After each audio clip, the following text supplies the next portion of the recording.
Phil, how long have you been coming to Laughing Vikings now? When did we meet? I think that's kind of how we met, just briefly before that, I think, at a stand-up show. Yeah, I remember I remember seeing your name for the longest time, and then meeting you at a show, and then I started coming to Laughing Vikings because hello, self tapes, you need them, and I've been to many, and there's a lot of good self tape facilities in Toronto, but you know, when you get a vibe and stuff, it's good to like have a place to play. And so I just kept coming to Laughing Vikings, and it's in my neighborhood. And, a lot of comedians especially go there, not just, but it's a fun place to like do fun auditions. Cause, sometimes you're going to get the police captain, and sometimes you're going to get a flamboyant Latino bartender. And it's good to just fuck around. It's kind of fun. Mm-hmm. Yeah. I think I remember it was similar where before we had done shows together, you see people's names on other shows, or you have friends of friends. So you sort of know of people in the community. And I think it was at Corner Comedy, just a random night at the downtown Corner Comedy back out in the alley. And I think it was the first year of Laughing Vikings. I was doing a free session for everyone for the first try. Like, I remember that card. Yeah, I'll do one on the house. So I gave it to you, and you came, and you've been coming ever since. Obviously, Who am I to deny a coupon? Right? Yeah, it worked out. What am I, a fool? And another fun fact, this is it was learning curves very early on. It might have even been your very first one. We did it. It went great. The session was great. And then I had to bounce from the studio, and I went across town to Kensington Market to watch the Monologue Slam. And I got there, the slam, I was just there. I wasn't in it. I was there to watch and just meet some friends, network a little bit. And I got a message from you being like, the file didn't come through here. Did you transfer it? And I was like, yeah, I did transfer it. What the fuck? And it hadn't come through. So I left Monologue Slam, had to Uber back and check, and it had timed out. And so I had to like resend it and everything. But that was like, I knew early on that there could never be a scenario where a tape doesn't get sent. Like, that would be the worst. Imagine you come in for a potentially life-changing role with tons of money attached to it, and we do it, and I fucking delete it or don't send it. So early on, I really took that seriously to make sure, like, instantly. And now, even to this day, learning from that, I literally watch until the transfer is complete versus like closing my laptop and walking away and just trusting that it's going to finish. So those were thank you for the growing pains. You made me work early on in those days. So it was a tough job. We might have done the Bad Blood audition. I forget over the years. I was just gonna say, so remember what happened with Bad Blood is I auditioned for another part, like as a parole officer, and it was a short scene. And then like weeks later, I got called in back for the police captain, and then again, remember they wanted me to redo the audition, but a little bit. Yeah, and then I think it was like a long time after that one where I found out about it. But yeah, I did that at Laughing Vikings. Right. I loved it. How many episodes did you do? You were on 5? 4 or 5? 4 or 5? Yeah.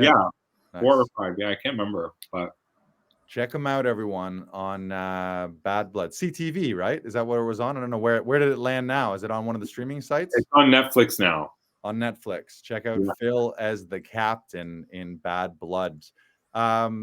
So in one thing that I do always like to ask is, and I guess you sort of touched on it as far as it being a fun vibe, but is there anything else that like, what are the benefits to, like, not all actors invest in somewhere to do their self-tapes. So what is it that you has found helpful by doing your tapes here?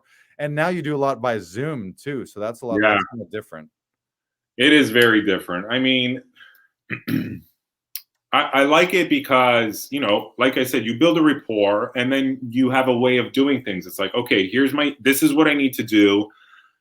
And then jamming, doing a few rehearsals, getting ideas like, how should we start the scene? Or maybe, hey, here, maybe try something where you get an opportunity to show more of your character by doing something, or having that idea, you don't get a chance to do that usually in a real audition, so you might as well take advantage of this strange opportunity we have to like experiment. And because we get a lot of chances to do it, it gets better and more fun. You guys always make great suggestions about things to do, either to get into the scene or during, and how to end a scene, for example, things that I hadn't considered really before, like, oh yeah, maybe I should leave with a button because, the scene is kind of like just left, and yeah, we could fade out, but what if something telling of the character you are comes through? Or it's just fun. It's just fun to play. Right. Yeah, I know that. I think we need to give a shout out to one of our acting coaches, is Tom Todoroff, the conservatory. I've been a member there doing weekly Zoom sessions, and that's all. Like, the whole philosophy is jamming your performances and auditions with as many creative choices as possible. So just painting with as many colors as possible. Nothing is only drama or only comedy. Dramatic stuff has fun moments, and comedy has dramatic moments to it. So and the moment before, and the first impressions and last looks, I think all of that stuff has really been drilled into me from Todoroff's class. And it's just also a language that where we're talking about guideposts, and we're talking about a certain language that you sort of get used to, I think, when we're talking to you, so that when we make a suggestion like, oh, make this more of a discovery, or find an opposite there, that kind of lingo, I think, really helps too. I don't know about what you can add to that, Brandon.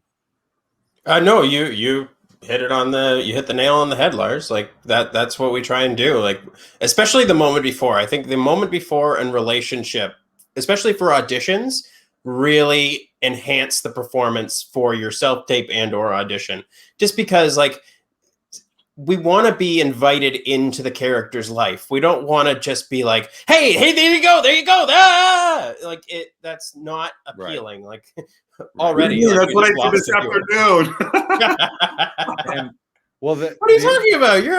You invited them in. Yeah. That's why we did this. That's why we did the spin. That's why we had the thing. Yeah, exactly. Nice. We had the thing to invite them in, to get them into the performance, to get them to see this character the way you want to portray it. And like, that's why we add props, add something, just so that you have more to do. You have more to play. Right? Yeah. I'll tell you one thing about self-tapes, though. It's like, it's hard. It's challenging, because I was saying to Brandon earlier, like, and I've said this to you before, Lars, sometimes if you do a scene too many times, you're shooting yourself in the foot, because it's not becoming the scene anymore. It's becoming, I have to get this audition right. And so, like, I was watching the one I did at the end of last week with you, Lars, and I was like, I could have I lost sleep over it. I'm not kidding. Because I was like, what the fuck? Why did I pound myself over that? You got to just be able to, like, stay in the moment. And although you have the opportunity to do it 100 times, you kind of got to mix the experience of the self-tape with that excitement of going into an audition room. Also, you kind of have to, like, have that chemistry there a little bit too. Mm-hmm. Right. Yeah. You don't want it to get to the point where it's not feeling fresh, or where it's feeling all planned. It's like that's something in our class that they always talk about, is remembering to forget. Like, the script and the end of the scene, but you have to go into it like a real human being who doesn't know moment from moment what's going to happen. And if you've just done it 30 times in a row, then sometimes it's tough to keep that spark and that energy. Yeah.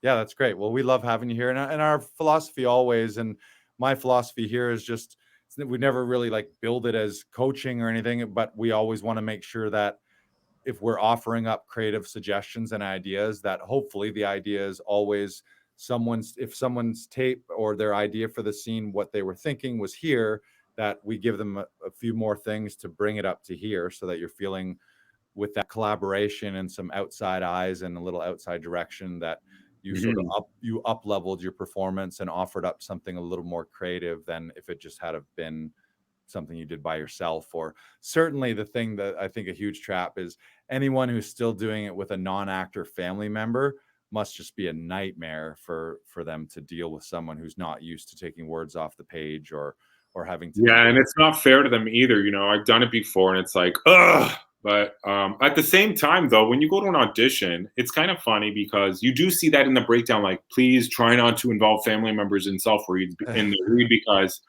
if you can, go get your self-tape done professionally.